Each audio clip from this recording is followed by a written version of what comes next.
Hello, listeners to Minifandom. I'm the host of Minifandom Manners. I'm joined by one of the classic Minifans, going right back to the EEI days. It's holiday special number 3.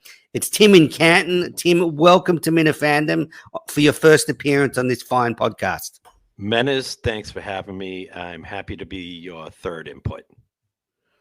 Well, it just turned out that way. It wasn't planned. How you doing?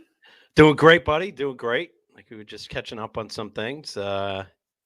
Just back at work already, and still made some prank calls today to just keep myself busy and listening back to some old shows. So things are good. Oh, and I got to mention, I was listening to a podcast you turned me on to earlier. Which one? Fairgrounds. Oh, Fairground Fuck Ups, my podcast. Yes. We won a bronze medal at the Australian Podcast Awards in the true crime category recently for that podcast. No kidding. I could see why. Yeah. We talked about this before online. They're succinct. They're fairly graphic, which I like because I'm not a true crime guy. But if it's graphic, I'll listen to it for some reason. And the descriptions are excellent. I'm on the Dream World Part 1. Just finished Dream World Part 1. So you almost finished the series. Yeah, Season 3 is coming next year. Fresh from our award-winning year, we're going to bounce back with a big year. So good. Is making a prank call for you like having a cup of coffee? Do you just sort of, wake up in the morning? It is. You make yourself a cup of Joe, and then it's all right. Who am I going to call now and make their radio life miserable? First of all, I'm laughing because that sounds so pathetic and insane, and it's true. It's true. I'm a fucking loser. Yes, it is. I've been doing this my whole life, my entire life. It's just my thing. I like to do it. I'm an extrovert. I get no problem talking in front of a crowd. I get no problem embarrassing myself. The reason I like it is twofold. One, I always used to do it because I could have my friends listen. And back in the old days, there was not a lot of delays. So I just, tell them, listen in at 3:45, I'm going to start calling. And it makes other people laugh. Sometimes they don't hit, but it makes my friends laugh. And now my friends' kids laugh at some calls that I make. And I don't drink Joe. I drink hot chocolate like Kirk. I'm not a really hot chocolate. Oh, yeah. I love my Dunkies hot chocolate, but I had to cut back. I was getting too fat. So now I only have it on Saturday mornings. And I listen to one of the best podcasts around, Kirking Off, on my Saturday mornings. Lovely. Yeah. I actually warmed up by listening to your Kirking Off interview from the end of 2020. It was quite funny re-listening to that one, talking about your mate Steve or Manny walking to the VFW. Oh, 88 miles. Yeah. So, I mean, let's start there. Boys. I mean, those a lot of boys. Those are my boys. How did you feel when you heard on the main show that Steve was? We'll just call him Steve for the sake of it. I just can't get out of that habit, even though his real name's Manny. I'm just going to call him Steve. Mm-hmm.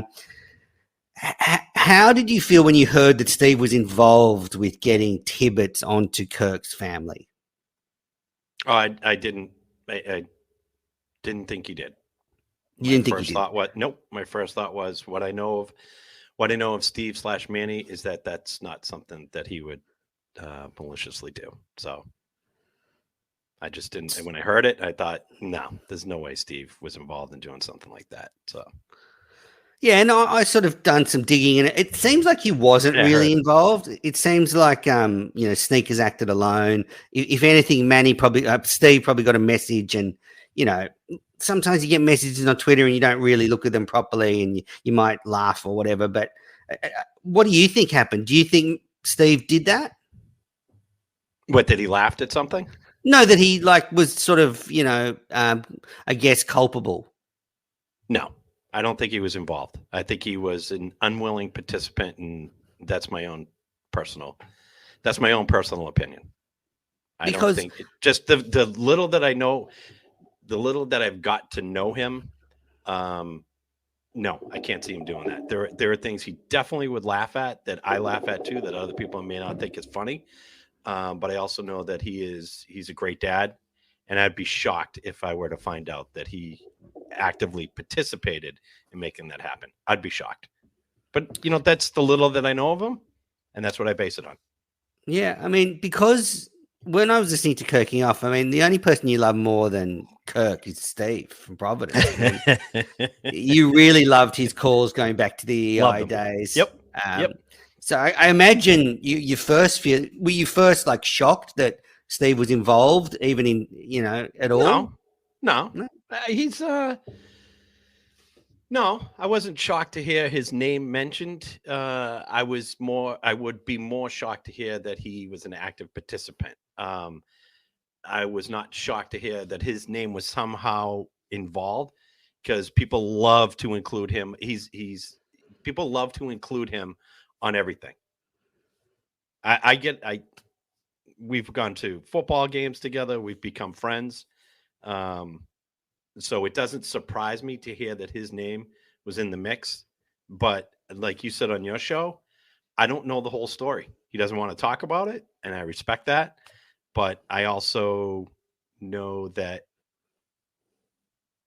his past actions I'd be very surprised if he was, perpetrated that. I think it was more of what personally, again, that's just what I think. I think it's more of what you said. I think it was more about a reaction he may have had, but that's for him to answer and explain if he chooses to. If the main show or Kirk or Carl were to find out, for example, that Steve wasn't involved in it, do you think it's up to them then to just clarify that on the record so that everybody knows who listens to the main show that, look, we threw out these allegations and it's become clear that Steve wasn't involved? Do you think if they were to know that, they should do that? I mean, yeah, I'd say yes, but also I listened back to that show, and I don't know. I've only listened to it twice, and honestly, I can't tell you if they flat out said Steve did this or he was involved. I remember more of what you were saying about it because, frankly, I just think it was such a shitty thing. It's like you don't want to hear it. You don't want to keep hearing it over and over. It was just a shitty thing that was done. And again, I hope that he wasn't involved. I don't think he was involved. But if they're saying he was involved and it turns out he wasn't, then yeah, absolutely. Yeah, right. But again, I agree. Did they say, you tell me, did they flat out say Steve did this? I mean, they doxed him and said his name, and they doxed Fez, and I mean, I will say they said his name before. He had asked him to have Kirk say his name before, but Kirk refused to call him by his real name. Well, as I said, I just think if the main show were to find out, I think a lot of people like Steve. He's a big lug. He may have drifted away, but he the OG show was great. I don't know. I just think perhaps they should correct the record if it turns out he wasn't involved. I agree with the same. Great. I agree. What do you think's happened then with Steve? Because he has drifted away. Do you think it's just a thing? He just enjoying the show still, but just taking a back seat? He's it's what he has. I'm not speaking for him. I know what he has said. It was on Twitter that he enjoyed the show more, and it was every day, like a lot of people. And I do know from talking with him, he's not a big fan of the calls, and I am. I mean, I'm a caller, right?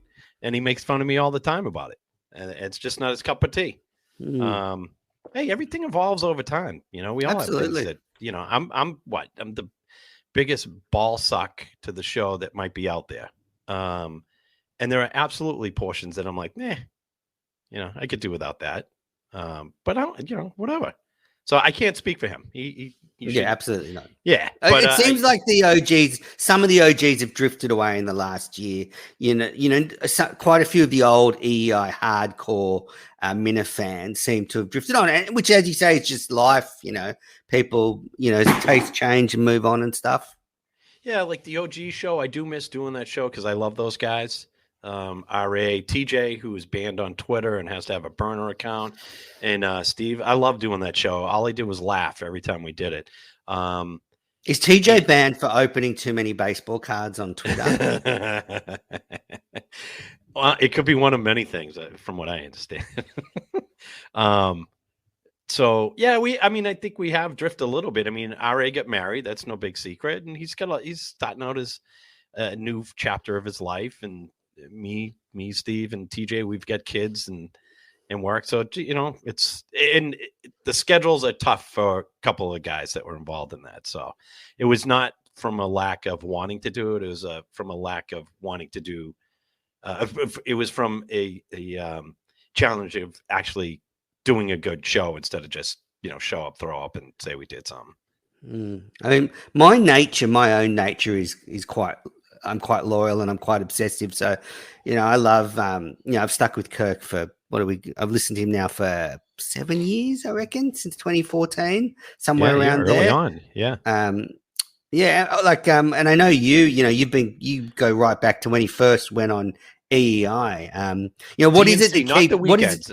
Not the weekends. No, I don't recall when he was on the weekends, even though I would have. I know you love baseball and you love the Red Sox, and I would have nothing better than having the game on the radio when you're out in the yard doing work and it's just on in the background. So I used to have EEI on all the time, but I don't recall when he was on the weekends when he first started out. But I absolutely remember when he was first on in that, what do they call that chair? The break, when they get the scores. I forget what they fucking call it now. Yeah. But I do remember when he first got on DNC and just loved the personality, what he brought. It was so different from Mita Perel, who I know Kirk loves him.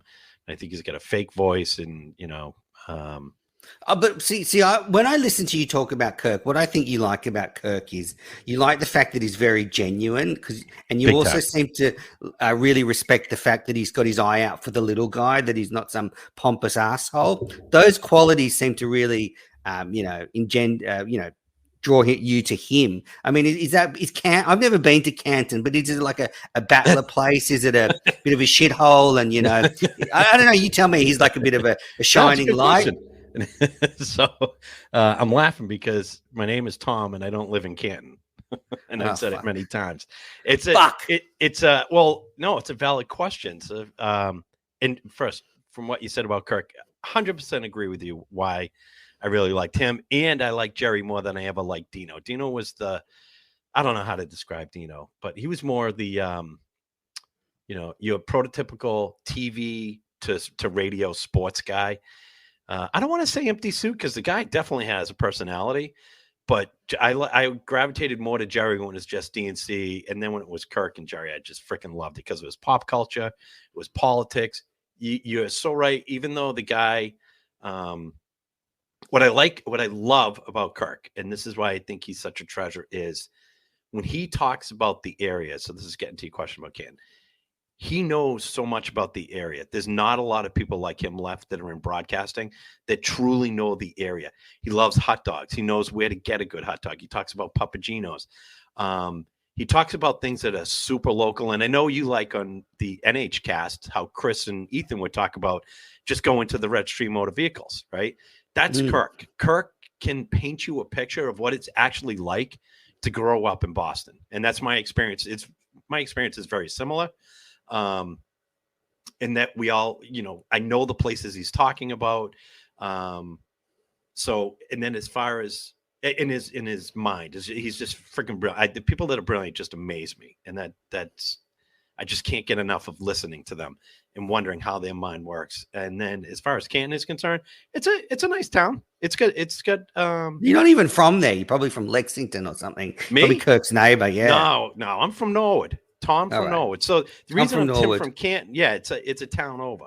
So my town is very blue collar.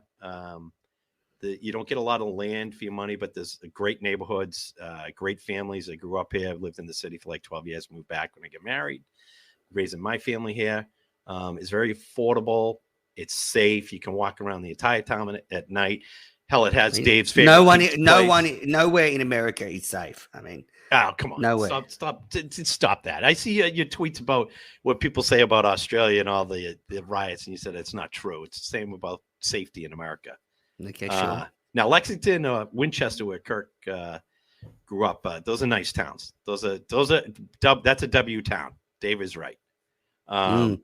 So it's but the way he describes things around here is just it's a gem that we need more of in Steve Robinson's old boss was great at that too.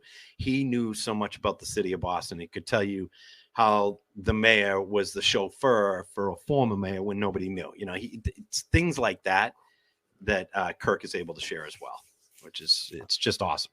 And I hope we continue to get more of that. I guess as well, one of the reasons you've stuck with the KMS show is I think what you liked about Kirk on the radio was the fun stuff. And that was the stuff Kirk wanted mainly to bring to his new show. Like, I think some Minna fans like MHB and those guys, they really like the investigative journalist hardcore stuff that Kirk would do, but he's kind of, backed off from that, doing some stuff on the case, and KMS is light and fun most of the time. So I can imagine you liking that quite a lot. Yeah, I actually, I'm with the MHB on that. I love Kirk's investigative prowess. It doesn't get enough credit. I love when he exposes hypocrites, like the Red Sox, John Henry, Linda Pizzuti. He's like a five-tool player, Kirk. He really is the best interviewer in the game. Best co-host in the game, best lead host in the game, best investigative journalist, best commentator. We heard him calling baseball for a minute. He can do it all. He's like me. He's a five-tool player. He's generational. It's once in a generation talent, right? He definitely does not. I know he's focusing on the case, and I told you earlier, not a true crime guy. The case is not my cup of tea.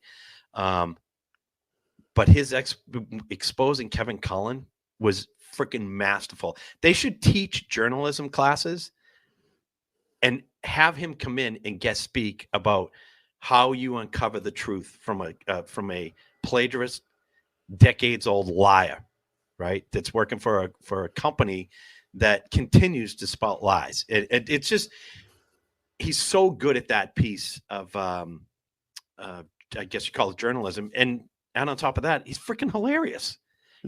So I'm a huge Stern fan, Howard Stern fan. I know Kirk is too. And so there's a lot of similarities I see between the both. And he'll even say he loves Stern. There's a lot of things that he brought to his show that is Stern-esque, and Stern is, man, that worm is Stern. But I still get kind of my Stern feed. I get, it's like the old Stern days, but with Kirk. And it's Kirk's way of delivering a show that I have grown to love, because sometimes I'm like, oh, is this going to work? And in the end, he's always right. He's always right. Which brings me to something I want to bring up to you, but we'll get there. All right. Now, what do you want to ask me? You want to ask me about the YouTube channel? Well, I've got some advice. I want to ask you some advice. So Kirk really likes you. He really likes you. He always talks about how you're his favorite Minna fan, and I can see why. Well, I don't bother the guy. I don't. Yeah, he delivers entertainment and content to me on a constant basis that I don't even freaking pay for, except through a sweatshirt. He's a good guy. He's a nice guy. What the fuck am I going to bother him about? I don't. Anyway, I don't bother him, and I think that's why I don't bother him. I can nothing, but I'm not. I'm not looking for anything from him except that I submit calls and they play them on the show. I love it. Sometimes I don't, and so be it. I'm not upset about it. Steve will tell you, I never once said, why didn't you play something? Because you know what? Those guys are the judge of what's funny and what's not. So if they don't put something on, then obviously they don't think it was worth the muster. So So that's it. What do you think about the YouTube channel then? What was your question? Well, so are you talking about the KMS actual channel or the KMN? The KMN. But that's still Kirk. Right? But that's still. I don't want the channel. I just want to be program director with Dave, where I can manage the channel and have access to go live and do stuff without having to go through Dave. And then Dave says to me, oh, I'm trying to organize interns. So what Dave is saying is, Tim, let me, and you can judge this and tell me if I'm wrong. So Dave's saying he's going to, don't laugh. It's not funny. This is your obsession. So Dave's going to bring in some interns that he's never met before, that he's just probably got an application, and give them access to the channel, rather than give someone who he's known for a few years, who he knows will not do anything really damaging, who just wants to have a bit of fun, won't give me access, but he'll give some complete idiot interns access that he's just met. To me, that just seems ludicrous. I genuinely didn't mean to spin you up this early in your morning. I just get a kick out of your near obsession with the YouTube channel. It's not a near obsession now. It's just annoying because it's like I've been slighted. It's damaging to my ego. I'm resorted to, doing a podcast now. And I mean, you said it before we went on. You wanted to do video. We could have done this live on the KMN network, and then I released the audio for podcast listeners. But Dave doesn't want that kind of stuff. He's snubbing. And what I want to know from you is, Tim, what advice do you have? I mean, as another Minifan, as an older man, as a father of 4, as someone closer to retirement than I am. I mean, wiser, older soul. I wouldn't say that, but what would you say to me in this situation? Tell me as a friend. As a friend. As a friend, yeah, because we've talked, we've WhatsApped each other in the past and just chatted. So first thing I'd say is I can't wait for Montante's imitation of your rant just now, because I thought he did a pretty good job in imitating you on his show the other day. Yeah, okay, good. He does an accent pretty good. He does. His Aussie accent's not too bad. He did. Steve. Fair damn. I fuck you. So, advice, geez, come on. All right, so here's what I would say. It seems like you're a bit obsessed with getting control of the YouTube channel. Access, but control and access. Yeah. See, right there, like, the fact that it's not control, it's access. I get it. It's not a play on words. It is a big difference, but I know that you want to do it. You've been probably the most consistent about, putting content out there and wanting to have stuff out there. I don't know. I guess my only advice would be if Kirk doesn't want it, it ain't happening. Great. That's about it. It comes down to one man only. You can convince Dave, but if Kirk doesn't want it, it ain't going to happen. So I wouldn't obsess over it. No, but your advice is move on. Your advice is move on. My advice is keep doing it because I get a kick out of it, but I know it's pissing you off, and that's not why I laugh. I laugh because you get crazy over it. Well, now I'm just going to keep doing my podcast, Minifandom. I'm really enjoying doing it. By the way, I think it's excellent. Yeah. I'm really enjoying catching up with Red once a week and having other people on. And as I said, I'd love to contribute to the network. But if they don't want it, I don't feel that it's coming from Kirk. I do feel that this is a Dave Cullinane issue. I do think he's threatened by me. I mean, do you think that's absurd? Because I don't know. I think, Kirk and I eventually could work together and be great partners. There's mistake number one. It's never going to happen. He doesn't want fans working for him or with him. And I'm not a fan of Kirk's anymore. I'm not a fan of Kirk's No, you're not anymore. Right there, you'd be perfect. We're on the same level. There you go. But he just listening back to a couple shows. And he flat out says when they were looking for a new producer, he did not want a fan. I totally get where Kirk is coming from. This is his baby. Steve was not his partner. No, I don't want to be his producer. I said partners. Partners. He doesn't want a partner. He'll be my sidekick. He'll be my sidekick. What's he going to do in 2024? You think he's just going to flit away and do the case? No chance. The Menners and Minahan show is going to rock the East Coast. He's going to be doing a podcast talking about. Then I'm not going to give. You know what? Then I'm not going to give Cullinane access. That's what I'm going to do. I'm going to fucking freeze Cullinane out. Then he won't have access, and I'll put him on to some intern like Justin if he wants to go live. If he wants to do fucking hits, he can go through some moron like Justin. So I completely understand where Kirk is coming from. I would not give me the keys to anything. And people have trusted me with a lot of information that I've never shared because they say, please don't share it. I got most trustworthy in high school, superlative, by the way. So I wouldn't give it to me either. We're fans. We're fans first. But I don't look up to Kirk. I love Kirk.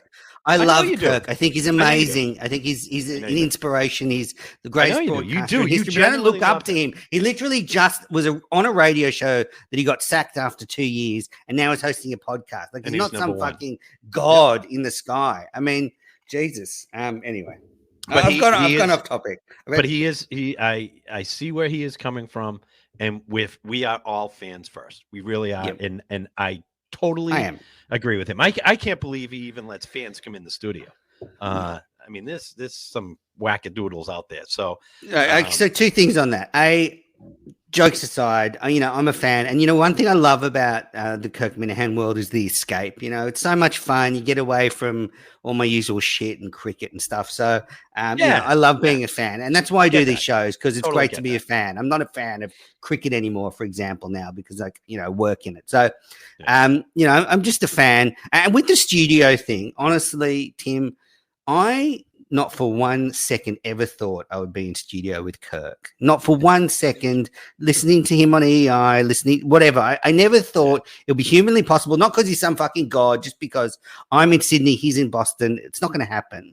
But then I see the most talentless morons get wheeled into that place. I mean, there's like a dozen of them who've sat in the second chair now, Minifans. And I'm thinking, well, if DC can sit there, I'm not going to name everybody, but if people can sit in that chair, then I definitely can. Steve.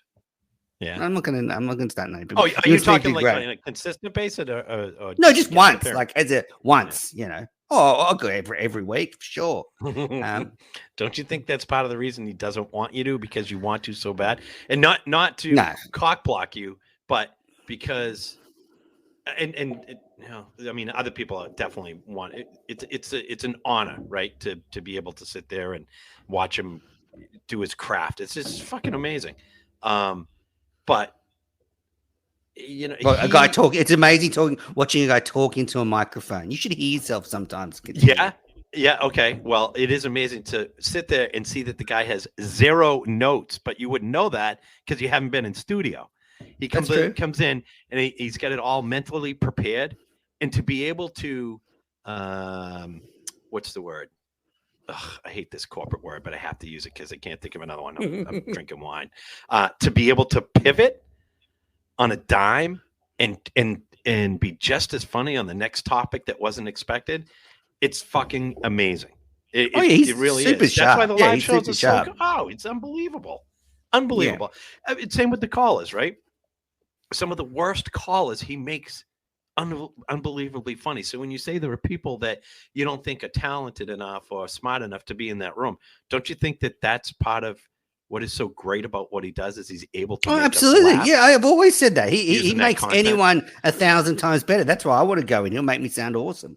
No, I just more mean if those people can get in studio, then I think I would love to go in there once. I thought it wasn't possible, but now I see, morons being wheeled in, and I think, okay, well, he could wheel an Australian moron in then.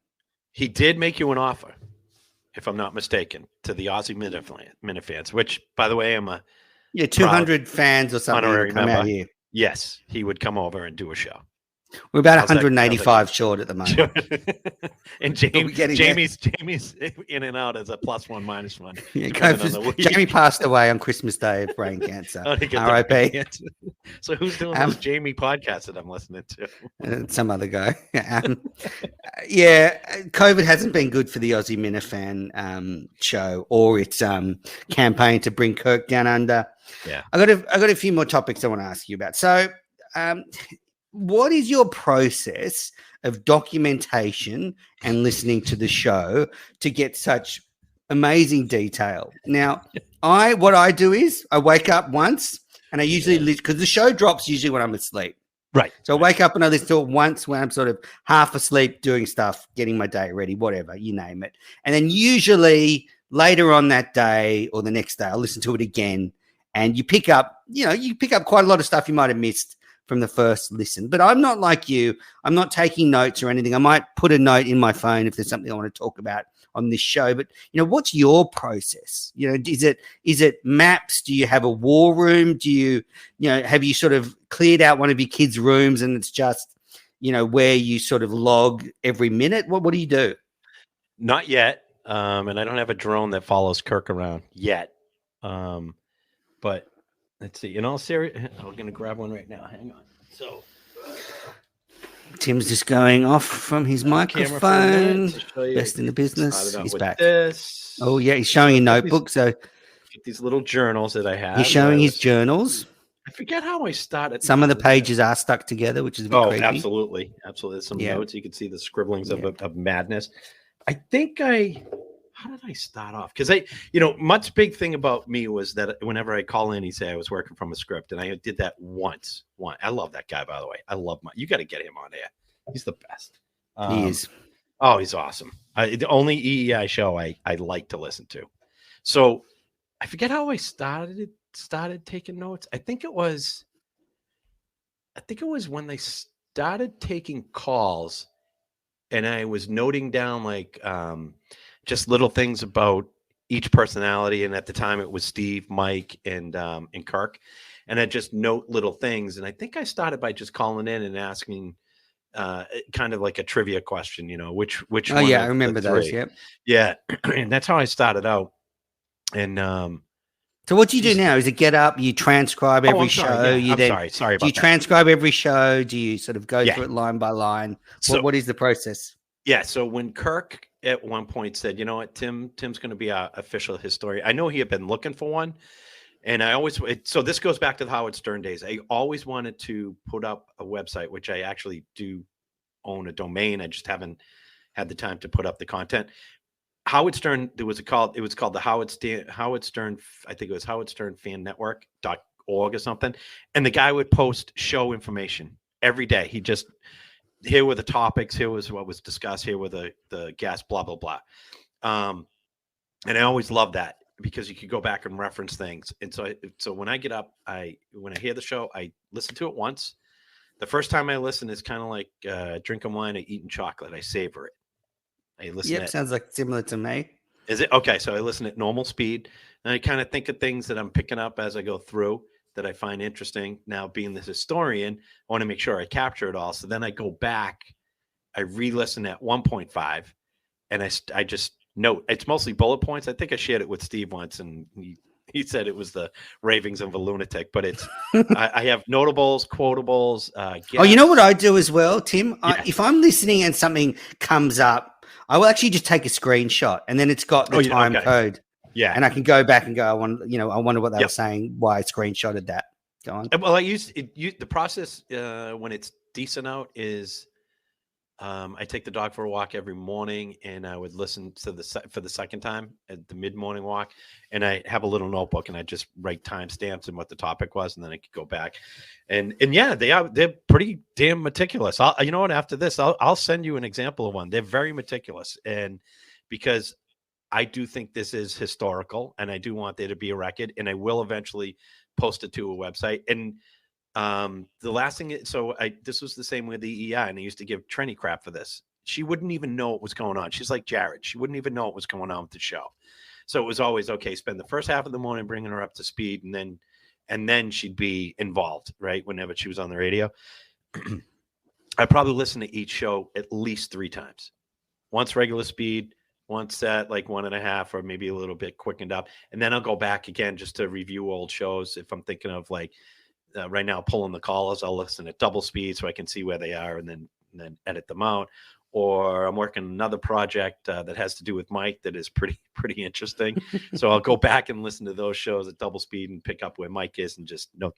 And they're in the notebook. And last thing is, the reason I like doing this, it keeps me occupied and because idle hands are the devil's workplace, right? And I love to share this with Minute fans. I love that Minute fans want to know things, and it's not about keeping it. It's just I wrote so much of it down. I'm still putting in digital format, and I want it all to be shared for everybody. There's tags, there's burp, farts, cackles, outbursts, call outs. I get all of that noted so people can look up, who was this that called in or was called out to.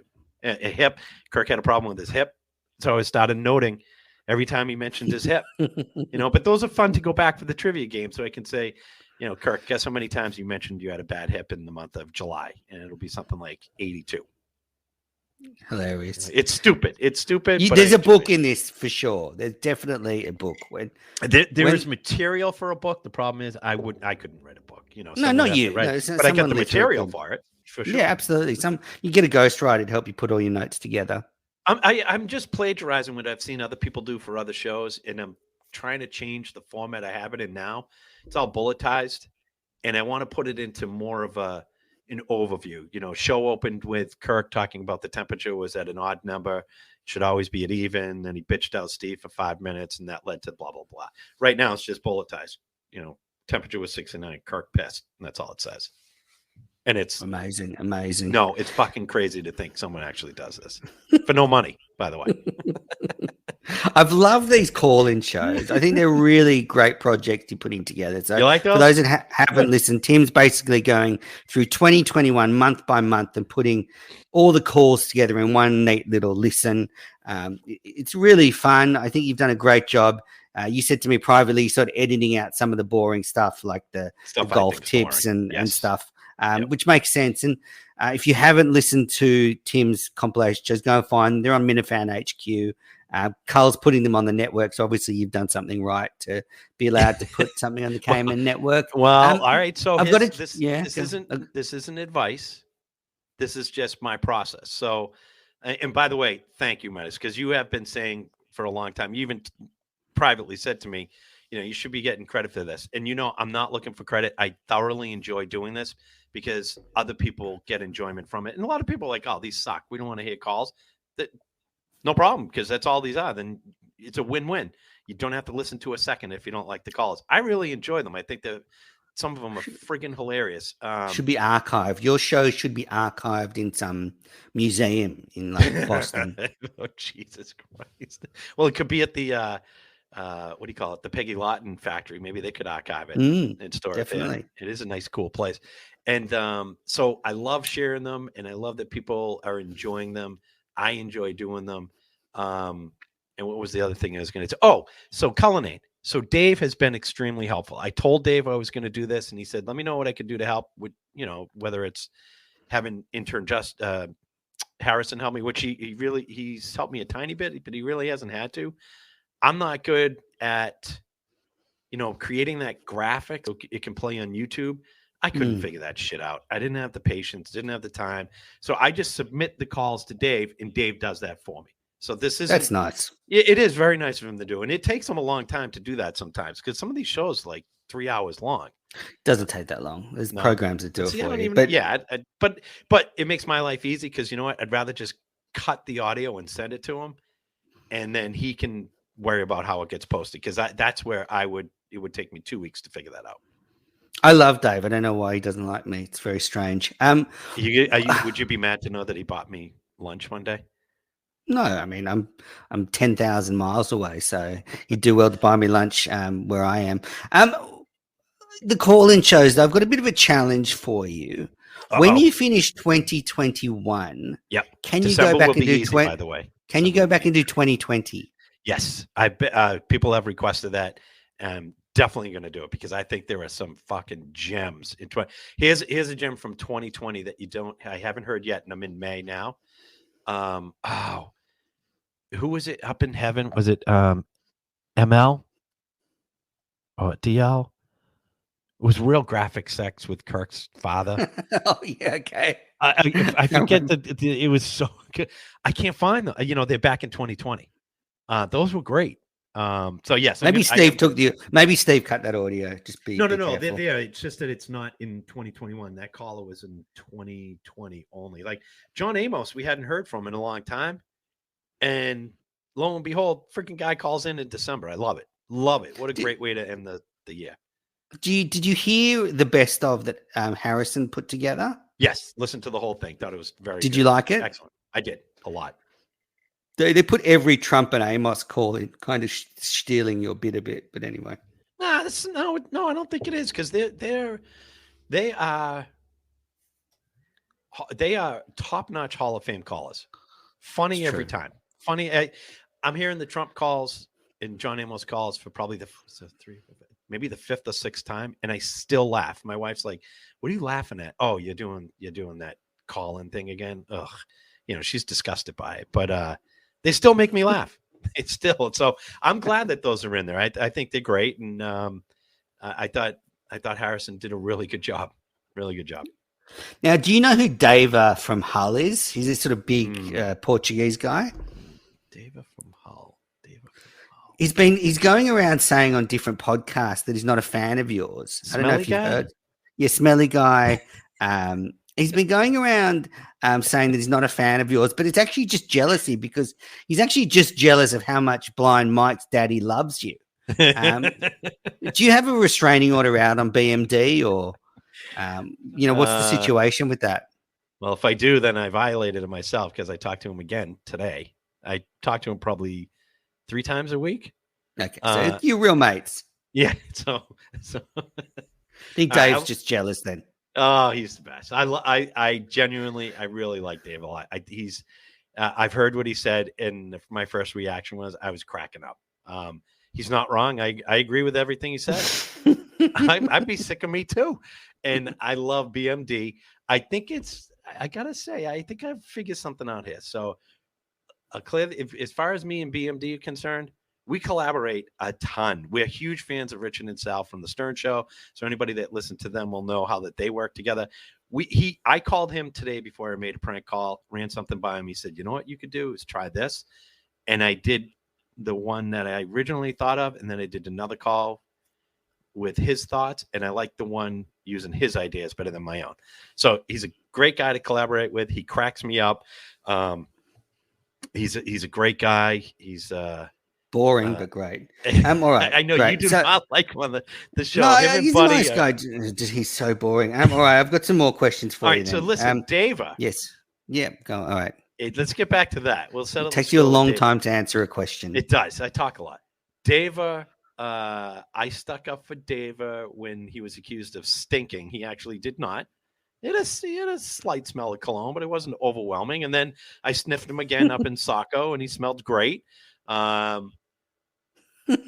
think the issue is more that this is there's three principles involved in this situation, and I'm not one of them, and they are all Portuguese. So this is a Portuguese on Portuguese crime issue here between Dava, Buddy, and BMD. They need. You're caught in the middle. You're caught in the middle. Yeah, I'm the soccer ball to their game of footy, which I fucking hate soccer, so I don't care if they kick me around. But no, I like Dave. I thought his comments were very funny, and I'm by no means offended. And if anybody's giving out blowjobs to me, I haven't found them yet, so I'd gladly like to know where I go to get them. Yeah. So tell me, what are your year highlights then, Tim? Looking back on 2021, how do you sort of look back on KMS? Steve leaving, I don't know if you call it a highlight, but it's a highlight of the show. I mean, the timing, you can hear, if you go back and listen to when this was in March or April, they were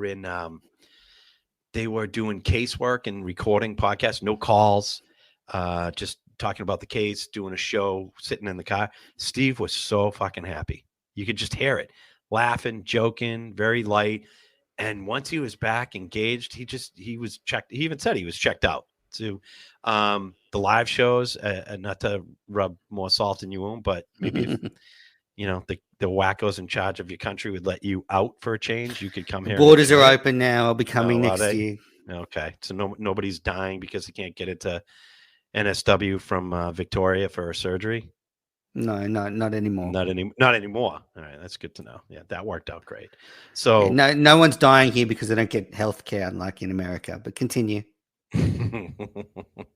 So the highlights would be the live shows. They're always a blast. And I heard you saying you're coming. I can't wait. And I'm going to have an Oz day in your honor. Oh, fantastic! I want an Oz. I figure I'll be staying at Kirk's for a couple of weeks. So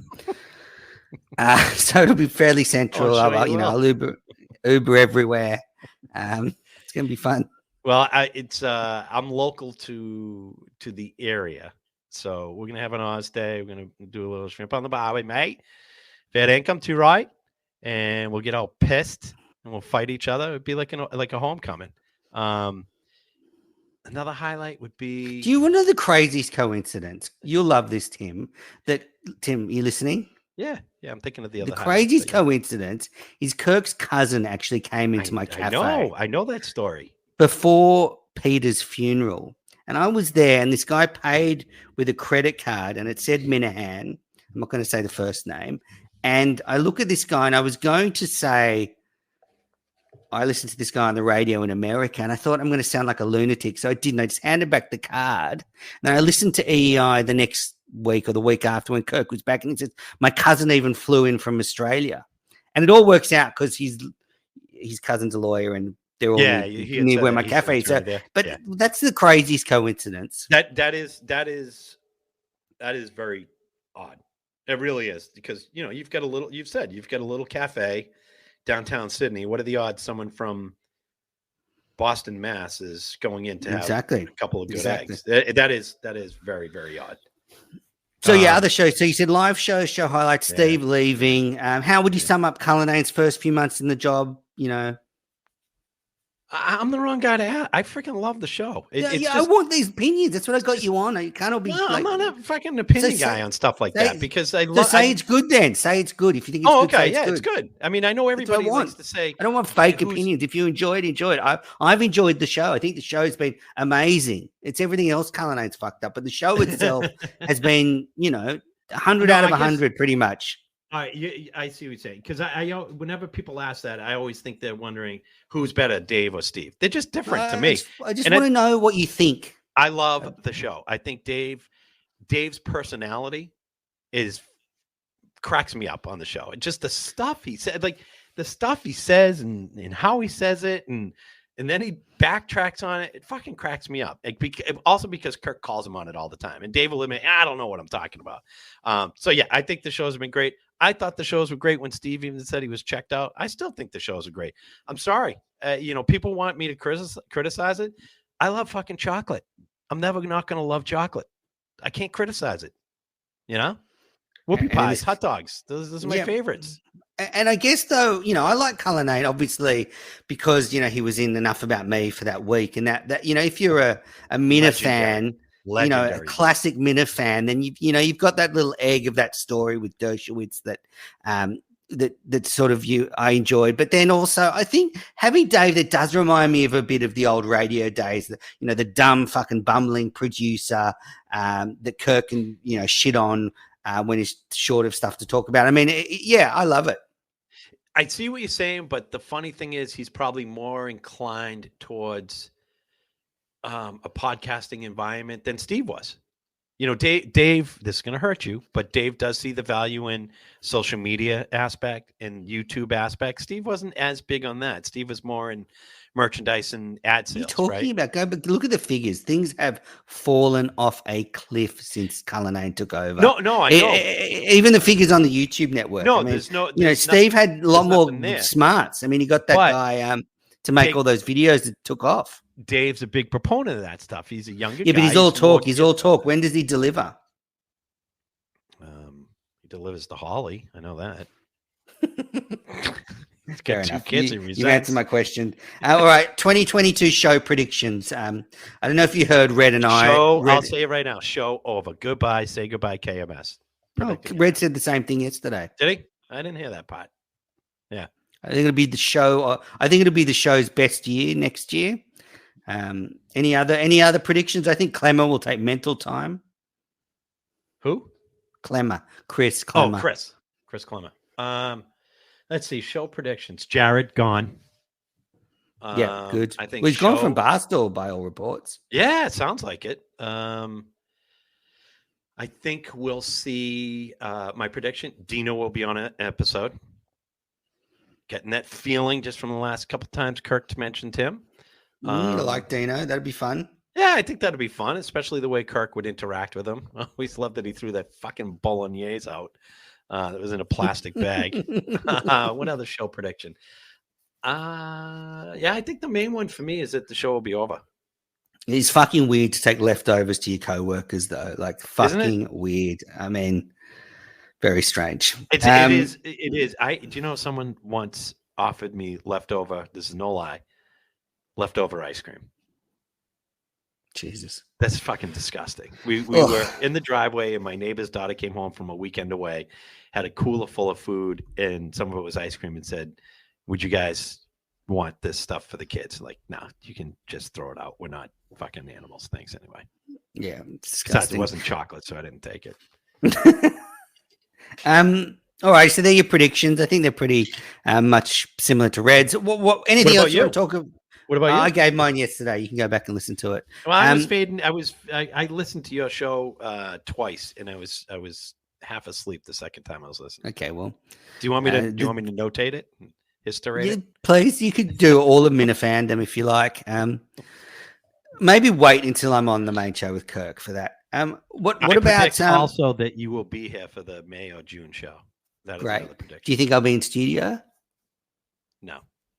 Oh, fuck you. I mean, I could see Kirk not taking me in studio opinion, just to piss me off. Yeah, fuck off then. Anything else you want to talk about before? I mean, you said to me you want to talk about Australia. Anything else show related? The floor is yours. Let's see. No, I mean, great. No, I just love chatting with you anyway. I mean, we could talk off air too. Trying to think. I do have another prediction. I think I predict, obviously Kirk could say no, but I predict we'll have more guests this year. Not Minifan guests, but more guests on the show. Great. Remember, do you like the interviews? I do, only like with Stern, only because of the way Kirk does them. And do you think Imperioli was an asshole? Well, I think he's a douche to begin with. I don't think he was necessarily being an asshole to Kirk. No, I don't. I think Kirk was having a bad day. I mean, I wouldn't want to do it. He was blubbering into the microphone, and then 2 minutes later, he's talking to that's the understatement two Sopranos guys. He flat out said he was having like the worst day of his life. Exactly. That was fucking wow. That's I don't think it was quite an Imperioli's observation fault. you made there. Okay, whatever. All right, Tim. Thanks for joining me. No, I'm not done. All right. I think Imperioli is a douche's douche who is the smartest guy in every room, the most cultured, but he's also extremely talented. Great. I'd watch anything that he's in, but oh, what a fucking smug asshole. But I got to say, I prefer listening to him on that than Sharippa, who I'm more in tune with, because Sharippa doesn't shut the fuck up. Overtalks Imperioli. But I listened to that segment again, and I don't think he was as douchey as the perception of it. You know, I think he described why he didn't think Christopher was stupid, or why he can't go into it thinking that way because he would act differently. Because I interpreted it a little bit differently. That yeah, I don't think they were great questions, and I've only said that about 1,000 times on this podcast. So, but I think if actually Imperioli was not engaged and not interested in the interview, he could have just rattled off some formulaic answer that he says at every press conference, and they move on. He can't. That's what I'm saying. He engaged with Kirk. He tried to answer the question. It wasn't a good question, and they move on. Okay, you've answered the question. I don't see why it was a bad question. There's no bad question. I mean, did you watch the Talking Sopranos with David Chase, the last episode? No. Oh, go back and watch it. You got to watch that for comparison's sake, because you know how they talk for the first half hour? Yeah. Imperioli asked Chase a couple questions. Now, that guy was a condescending asshole. Oh, good. He's like, why would you even ask that? How would that ever be possible? Well, yeah, he I think he treated Imperioli the way that Imperioli was trying to treat Kirk. It's interesting to watch.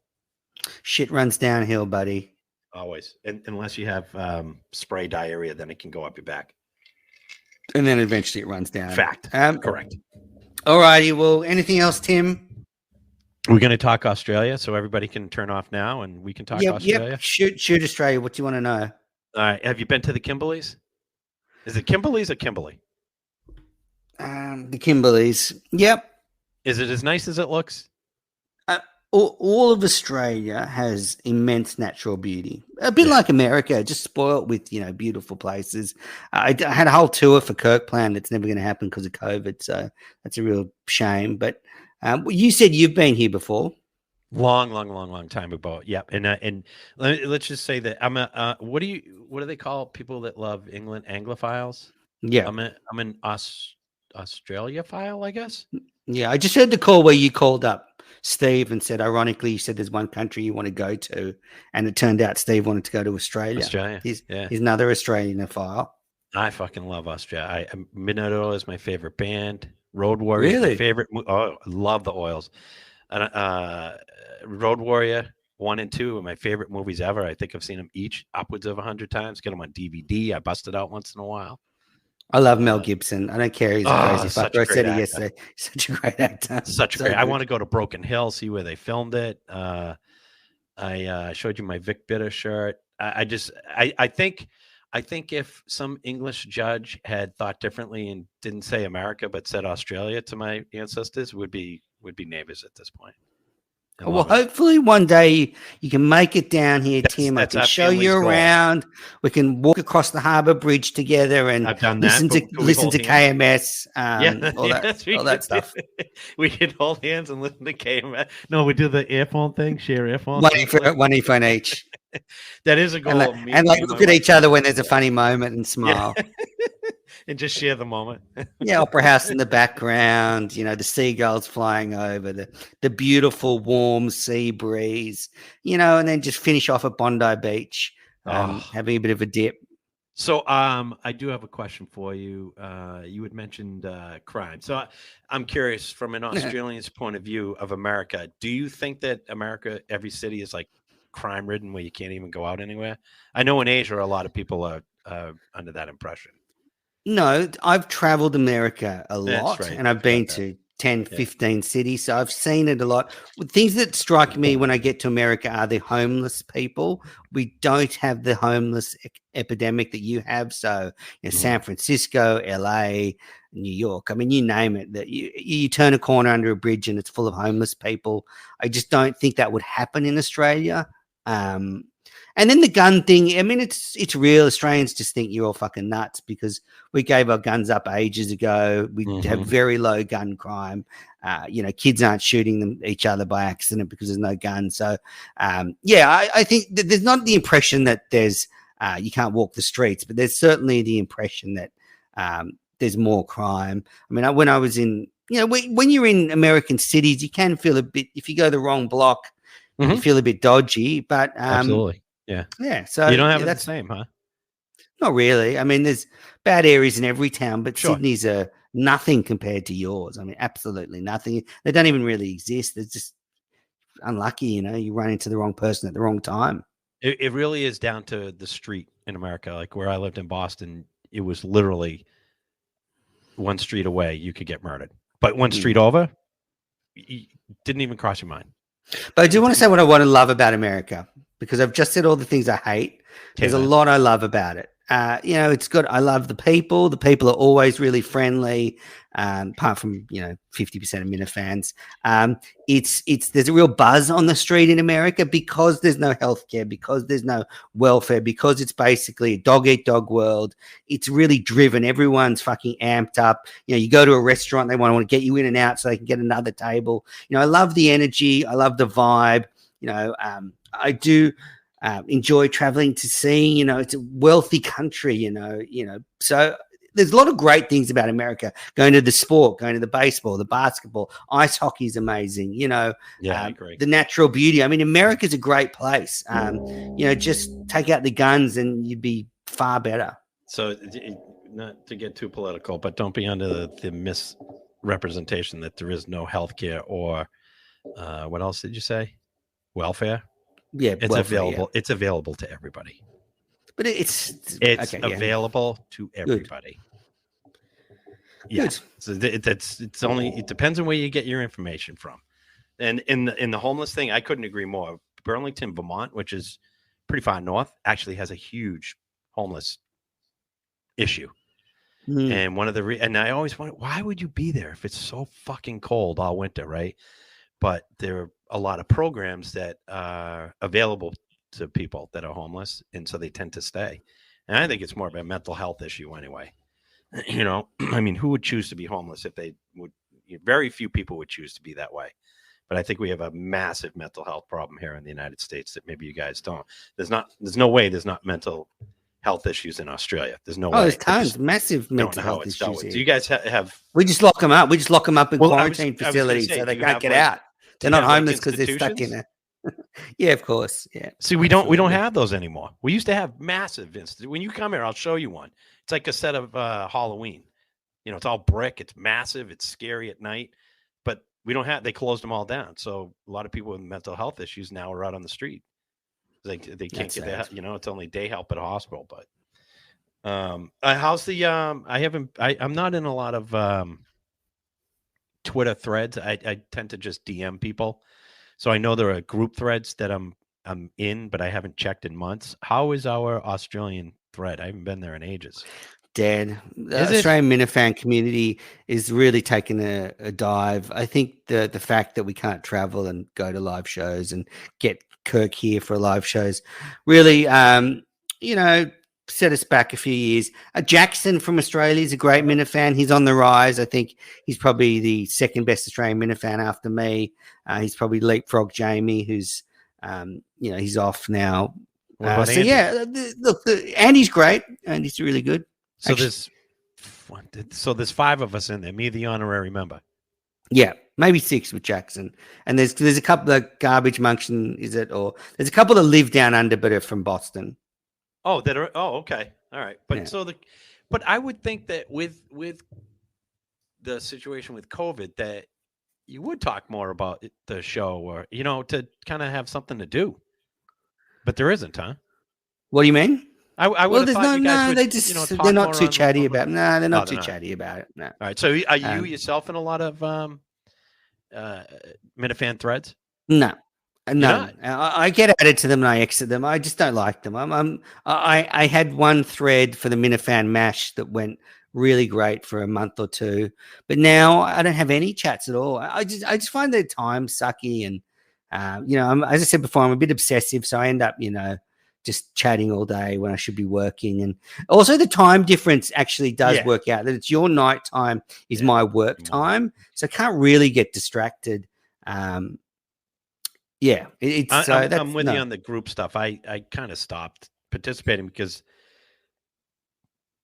as much as I enjoyed it, it was taking up a lot of my time.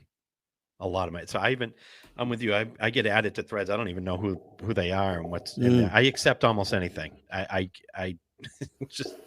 can't be bothered, so I accept almost anything. But if someone asks me a pointed question about the show, one-on-one DM, I tend to answer those. But as far as the group stuff, except for the prank callers chat, I haven't been in one in a long time. I imagine the prank caller chat is you and BMD just flirting with each other. we don't have to be on a chat to do that. Do you want to hear the call I made today to him? I recorded it. Sure. No, I'm not playing it. Oh, damn. It is a wacky chat with some great callers. Sopranos guy, Drake, drunk Greg Hill, Coppadoodle, Blind Mike Coppadoodle. Yeah, Coppadoodle. Yeah, it's a great chat, but you got to be a prank caller to be invited. Sorry, Menace. It's all right. All right, Timmy. Well, thank you. I've actually really enjoyed the prank calls you've made about me over the years. The one I loved was when you called in Tradio and were selling like a dwarf set of Australian gnomes or something. No, that made me laugh so much. Cocks or something. I'm glad that you. I wouldn't do it if I didn't think you'd laugh at it. You're a great Minifan. You're very funny. I've enjoyed this chat. I'm not sure anyone's made it through to the end, but for the 4 of you that have listened to the final minute, thank you. Tim, have a great new year. See you in 2022. Menace, same to you. Thanks for having me on. It's great to finally have a long chat with you, buddy. Bye-bye. Ciao for now.